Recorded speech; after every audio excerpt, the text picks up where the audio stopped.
তো আপনার এত যৌন উত্তেজনা উঠে গেল, আপনি তখন এমন পরিস্থিতিতে আপনি ভাই এই আরেকটু ইলিয়াস স্টেজ ভাই। আজকে মনে হয় একটু সরাসরি বলি, হ্যাঁ? একটু কিছু কষ্টের কথা। আপনাদের মামুনুল হক সাহেব যখন বক্তব্য দেন, উনার আশপাশের লোকজন স্টেজ থেকে পড়ে যাওয়ার অবস্থা হয়ে যায়। হ্যাঁ? যে ধমক উনি দেন। জেলখানায় ছিলেন, জেলখানায় কেন গিয়েছিলেন সেটাও আমরা জানি। আপনি সারা দেশে মোদি বিরোধী আন্দোলনের লোকজনকে আপনি রাস্তায় নামায় দিলেন। এরপরে আপনি গার্লফ্রেন্ড নাকি বউ নিয়ে আপনি ইয়েতে গেলেন, রিসোর্টে গেলেন। তো আপনার এত যৌন উত্তেজনা উঠে গেল, আপনি তখন এমন পরিস্থিতিতে আপনি ভাই এ আরেকটু ইলিয়াস স্টেজ ভাই। ইলিয়াস ভাই আরেকটু মানে নমনীয় হব? শালীনতার সাথে আরেকটু বললেন। নমনীয় হব? মানে বলেন ঠিক আছে মানে কথা যেগুলো আমরা তো থামাবো না আপনাকে কিন্তু আচ্ছা, আরেকটু নমনীয় হয়ে বলি। মানে উনি যে এই ইয়েতে গিয়েছিলেন, মানে রিসোর্টে স্ত্রীর সাথে দেখা করতে গিয়েছিলেন, একান্তে সময় কাটাতে গিয়েছিলেন। তো এই যে উনি ওই সময় গিয়ে তারপরে ধরা-টরা খেলেন, তারপরে জেলখানায় যাওয়ার পরে যেই মানুষগুলো কেন বললাম জানেন? কথাগুলো কেন বলছি? কারণ ওই জেলখানার মানুষগুলোর পরিবারের সাথে নানানভাবে আমি কিন্তু সম্পৃক্ত। যারা উনাকে নিজের আপনি নিজে জেলে ছিলেন, আপনি জানেন সেখানে পানির স্বল্পতা, গোসল করার, উজু করার জন্য অ্যা পানি পাওয়া যায় না। অনেকের গোসলের পানি ২-৩ জনের পানি উনাকে দিয়ে দিয়েছেন। বাড়ি থেকে একটু খাবার গিয়েছে, সেই খাবার হুজুরকে দিয়েছেন। এই মামুনুল হক বের হয়ে কারোর কথা মনে রাখে নাই। যদি মনে রাখতো আপনাদের এই আলেমরা যদি আপনারা যারা জেল থেকে বের হয়ে এখন বাইরে আছেন, হেলিকপ্টারে চড়ে বিভিন্ন জায়গায় মানুষকে বুঝাইতে যান, আপনারা যদি মনে রাখতেন আজকে এই লোকগুলো জেলখানায় থাকতে হইতো না। আপনারা যদি বলেন 99% এই দেশের আলেমরা তাদের অতীত ভুলে গিয়েছে। এখন সবাই আছে, কে কোন দলের সাথে মিশবে, কোন দল থেকে কয়টা আসন নিবে, এটা নিয়ে নানান ধরনের ব্যস্ততার ভিতরে আছে। এই পরিস্থিতি যদি চলতে থাকে, ছালা আবারও সবাই হারাবেন। এই দেশে জুমার খুতবা দিতে পারেন নাই। একটু মনে রাইখেন। তো আপনি আমাকে সংযত হতে বলেছেন। আমি যথেষ্ট সংযত হয়েই ছিলাম এতদিন। না ভাই আসলে আমি আমি তো আপনার কথা তো আমি আটকাইতে আপনি পারবো না কারেক্ট। বা হুজুর আপনি জি। কারেক্ট, আপনি কারেক্ট। আপনি যেটা বলেছেন ওইটাই ঠিক আছে। আমি ওইটাই ঠিক। কিন্তু এই যে নুরুল ইসলাম ভাই জানেন, ভাই আমি যে পরিমাণে তদবির এইটার জন্য করেছি, এই তদবির যদি আমি অন্য কিছুর জন্য করতাম এতদিনে অন্তত ৳৫০ কোটি মালিক থাকতাম। বাস্তব। আমি সাক্ষী এটা। আমিও জানি। অন্তত ৳৫০ কোটি। আমি যেই রাষ্ট্রের যেই পর্যায়ের মানুষের সাথে কথা বলিয়ে দিয়েছি আপনাদের বিভিন্ন জনকে, বিভিন্ন জনের জামিনের ব্যাপারে। অনেকের জামিন হইতো না। আমি ইলিয়াস হোসেন সেখানে ইন্টারফেয়ার না করলে জামিন হইতো না। করানো হয়েছে, জামিন হয়েছে। কোন বলেন না আপনারা জানেন, বলেন কারো কাছ থেকে কোন টাকা-পয়সা নিয়েছি, চেয়েছি? পকেট থেকে দিয়েছি আমি। নুরুল ভাইকে জিজ্ঞেস করেন, আমার পকেট থেকে লক্ষ টাকা দিয়েছি আমি। আমি গরিব মানুষ। আল্লাহ আমাকে যতটুকু সামর্থ্য দিয়েছে চেষ্টা করেছি। এগুলি অনলাইনে সোশ্যাল মিডিয়াতে বলিও নাই, বলার বিষয়ও না। কিন্তু এই দেশের আলেম সমাজের দায়িত্বটা কি? আপনাদের কারণে সেই মানুষগুলো এখনো পর্যন্ত জ্বলে। মানে জেলখানায় আছে। বিশ্বাস করেন যদি ভুলে যেতে পারতাম, এগুলো নিয়ে যদি খারাপ না লাগতো, আপনারা কেউ যদি এ এই মানে না করতেন, তাইলে এই এগুলিতে যাইতাম না। এখন খারাপ লাগে, আমার খারাপ লাগে। এখন কি করব? অনেক মানুষ এই যে আপনারা ৩ জন দাড়ি টুপিওয়ালা মানুষ আছেন না?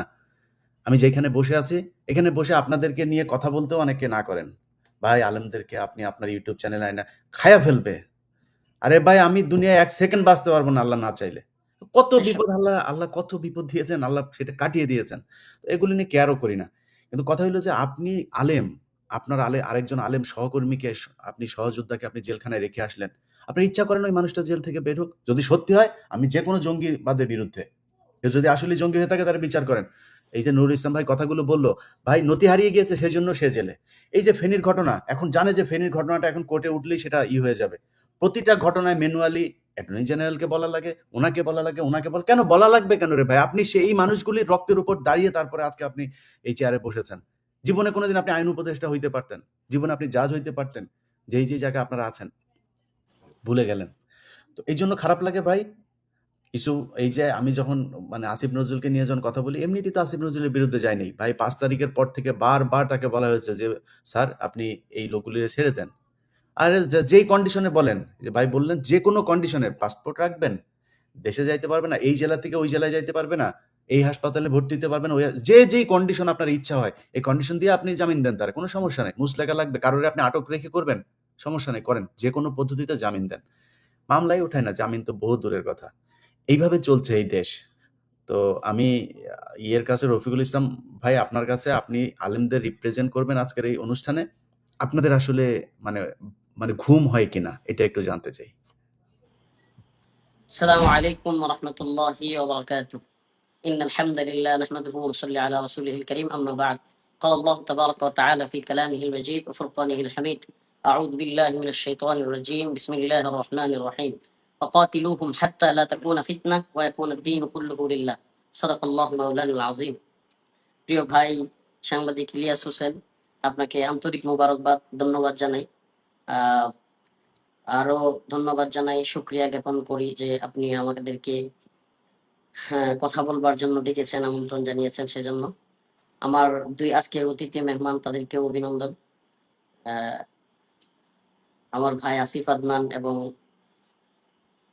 আব্দুল্লাহ বিন নুরুল ইসলাম সাহেব, ওনাকেও, যারা দর্শক বৃন্দ আছেন দেখতেছেন, তাদেরকেও আন্তরিক মোবারকবাদ। দেখুন, আসলে বড় আফসোসের বিষয়, পরিতাপের বিষয়, কষ্টের বিষয় যে আজকে 5ই আগস্টের পরেও আপনার আসিফ আদনান কিংবা আবরার ভাইয়ের মতো ব্যক্তিদেরকে আজকে আহ, মামলায় জড়ানো হচ্ছে। এই মানুষগুলো কারা? আমি যদি বলি এই মানুষগুলো কারা, বাংলাদেশে আলেম বা ইসলামপন্থীদের মধ্যে একেবারে কয়েকটা হাতে গোনা কয়েকটা নাম বললে যে মানুষগুলো আওয়ামী লীগ সরকারের বিরুদ্ধে প্রাণপণ রাজপথে লড়াই করেছে, একেবারে সামনের সারিতে ছিল যারা, এবং আওয়ামী লীগের হিট লিস্টে ছিল যারা, এই সমস্ত মানুষগুলোর মধ্যে এই দুইজন মানুষ অন্যতম। আরেকজনও যিনি আছেন, যার নামে মামলা দেওয়া হয়েছে, জাকারিয়া মাসুদ ভাই সম্ভবত। তো উনিও সরকার বিরোধী লোক, আওয়ামী বিরোধী লোক। কিন্তু আসিফ আদনান ভাই এবং আবরার ভাইয়ের কথা আমি একেবারে সুনির্দিষ্ট বলতে পারি যে আসিফ আদনান ভাই এই আন্দোলনে স্বতঃস্ফূর্তভাবে ছিলেন। হ্যাঁ, এরপরে আবরার ভাই স্বতঃস্ফূর্তভাবে আওয়ামী লীগ বিরোধী আন্দোলনে ছিলেন, স্বৈরাচার পতনের আন্দোলনে বড় ভূমিকা রেখেছেন এই মানুষগুলো। তো এই মানুষগুলো এখন 2025 সালে 5ই আগস্টের পরে জঙ্গিবাদী মামলা। কি আশ্চর্য কথাবার্তা! মানে একটা বিষয় দেখেন, মানে এদেশে জঙ্গিবাদ এই টার্ম বা এই ট্যাগটা দিয়া আপনার এক ধরনের নেম কিলিং যেটাকে বলে, মানে নির্দ্বিধায় হত্যা করতে পারো, নির্দ্বিধায় তুমি জেলে পড়তে পারো, মানে এই ট্যাগটা দিতে পারলেই সহজেই একজনকে কাবু করা যায়। কাউকে যদি থামাইতে হয় এই ট্যাগ দিয়ে দাও। এই যে হাসিনা কিংবা রয়ের যে প্ল্যানিং, এখনো সেই একই প্ল্যানিং রয়ে গেছে। এটার কারণও বলি আমি, আপনি এনএসআই বলেন, ডিজিএফআই বলেন, সিটিটিসি বলেন, এটিইউ বলেন, ওই যে সেট আপটা ছিল হাসিনা আমলে, রয়ের যে সেট আপটা, এটা কিন্তু এখনো পর্যন্ত ভাঙে নাই। এখনো কিন্তু সেই সেট আপই রয়ে গেছে। সেই সেট আপ থাকার কারণে দেখা যাচ্ছে যাকে মন চাচ্ছে জঙ্গি বলে দিচ্ছে। এই রিসেন্ট কয়েকদিন আগে আওয়ামী লীগ নিষিদ্ধ হওয়ার যে দাবি, ওই দিন আসিফ আদনান ভাই, আমি নিজের চোখে দেখছি, এই মানুষটা আমাকে ফোন করেছেন, আমি নিজেও গিয়েছি ঢাকায়। আপনার কি পরিমাণ তীব্র গরম ছিল ওই দিন! ওই তীব্র গরমের মধ্যে ফ্লোরের মধ্যে পা রাখা যায় না, এমন অবস্থা যে জুতা সহ হাঁটতে গেলেও কষ্ট হয়, এত গরম। এবং এই আপনার রাস্তাটা এত উত্তপ্ত ছিল। সেই রাস্তার মধ্যে এই শরীর সুন্দর মানুষ এবং মানে ওনারা তো আর গরম সহ্য করে গ্রামের মানুষের মতো কাজকর্ম করে অভ্যস্ত না। আমি গিয়ে দেখলাম যে গ্রামে ভিজে গেছে আসিফ আদনান ভাই, পড়ে আছে রাস্তার মধ্যে, চিৎকার করতেছে ব্যান ব্যান আওয়ামী লীগ। আওয়ামী লীগ নিষিদ্ধ করার জন্য এই অবস্থা। এবং কি যেই মানুষটা আন্দোলন করেছে স্বৈরাচারের বিরুদ্ধে, আমি আমি আমার নিজের কথা বলতেছি না, এটা হয়তো আলহামদুলিল্লাহ সবাই জানে। হাসনাত আব্দুল্লাহ নিজেও ফোন করেছেন, আমি ওনার সাথে দেখা করেছি, গিয়েছি। এরা স্বীকার করে যে হুজুর আপনি মাসাল্লাহ অনেক সরকারের বিরুদ্ধে অনেক জুলুমের শিকার হয়েছেন, আন্দোলন করেছেন, আমাদের সাথে ছিলেন। তো আমরা যেই মানুষগুলো এই অবস্থায় ছিলাম, আজকে সেই মানুষগুলো আওয়ামী লীগ চলে গেল, কিন্তু আবার জঙ্গি মামলা। আল্লাহ না করুক আগামীকালকে আরো 2-4 জন আলেমের নামে, 10 জন আলেমের নামে যে জঙ্গিবাদী মামলা হবে না, এটার গ্যারেন্টি কি? মানে এই খেলাটা, এই হাসিনা রেজিমের খেলাটা আজকে 5ই আগস্ট চলে যাওয়ার 1 বছর পরে, প্রায় 1 বছর পরে আবারও আমাদেরকে দেখতে হচ্ছে। আর কিছু কিছু বিষয় না বললেই না। ভাই, আমাদের দেশে কিছু কিছু আলেম আছে, বুঝছেন, এরা, আল্লাহ মাফ করুক, অন্য কেউ বিপদে পড়লে বা ঝামেলায় পড়লে, আল্লাহ মাফ করুক, এদেরকে আলেম বলতেও ভুল হয়। এরা খুশি হয় আর ভিন্ন অঙ্গনের, মানে তার মতাদর্শী না, একটু ভিন্ন মতাদর্শী, জিহাদকে ভালোবাসে, আল্লাহর পথে দিনকে বিজয়ী করার কথা বলে, দিন প্রতিষ্ঠার কথা বলে, এই সমস্ত মানুষগুলোকে আর আপনার অ্যাভয়েড করে চলে, এমনকি তার মতাদর্শের না হওয়ার কারণে, মানে মনে করেন তার দলের না হওয়ার কারণে সে সেও খুশি।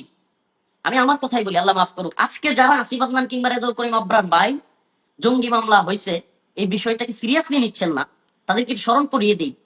আমি ছোট মানুষ রফিকুল ইসলাম 2021 সালের মার্চ মাসের 28 তারিখ মোদি বিরোধী আন্দোলনে অ্যারেস্ট হয়েছিলাম।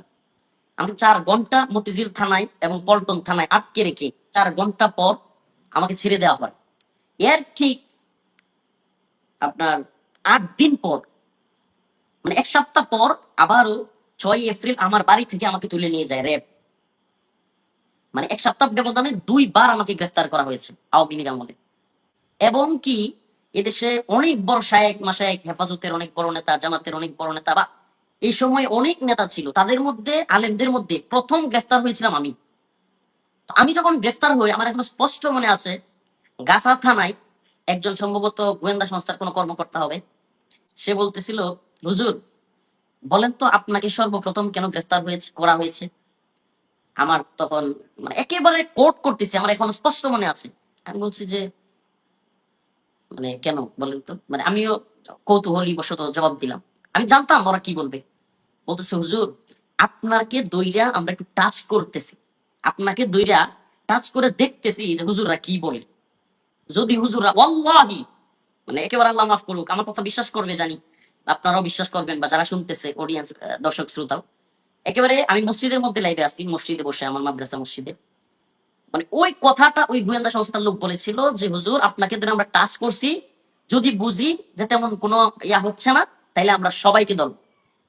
একেবারে মানে 10 দিনের মধ্যে, একেবারে দ্রুত সময়ের মধ্যেই হেফাজতের সাংগঠনিক সম্পাদক আইজুল হক ইসলামাবাদী ভাই, এরপরে মৌলানা জুনায়দ আল হাবিব সাহেব, মুফতি সাখাওয়াত হোসেন রাজি সাহেব, মুফতি মনির হোসেন কাসিমি, মৌলানা মামুনুল হক সাহেব, মুফতি মনির হোসেন কাসিমি, মুফতি আমির হামজা হুজুর, আরো যত আলেম উলামা আছে, একেবারে আমাকে কথাটা বলা আর 2-4 দিন পর থেকে আবার আমাকে দেখায়, প্রতিদিন 1-2 জন করে ধরে আর আমারে টিভির সামনে নিয়ে আমারে বসে বসে দেখায় যে এই যে দেখেন আজকে আরো 2টারে ধরছি। বলছিলাম না যে আপনারা দুইটা একটা বাস্তবতা হলো, যারা মনে করে যে এই আসিফ আদনান কিংবা রফিকুল ইসলাম মাদানী, হারুন ইজহার, মাহমুদ হাসান গুনবি, বা এই জাতীয় যারা কিনা দাওয়া জিহাদের পক্ষে কথা বলে, হ্যাঁ, তো এদেরকে কোনো কিছু করে ফেললে যারা, আল্লাহ মাফ করুক, যে সমস্ত লোক খুশি হয়, সেই সমস্ত লোক মনে করে যে তাদেরকে ধরবে না।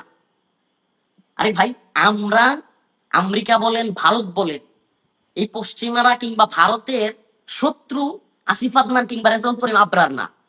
এই পশ্চিমারা এবং এই ভারতের শত্রু হলো ইসলাম, এই দাড়ি টুপি, এই ইসলামী মূল্যবোধ, এই ইসলামী শরিয়া, এটা হলো তাদের একটা বিরাট বড় শত্রু।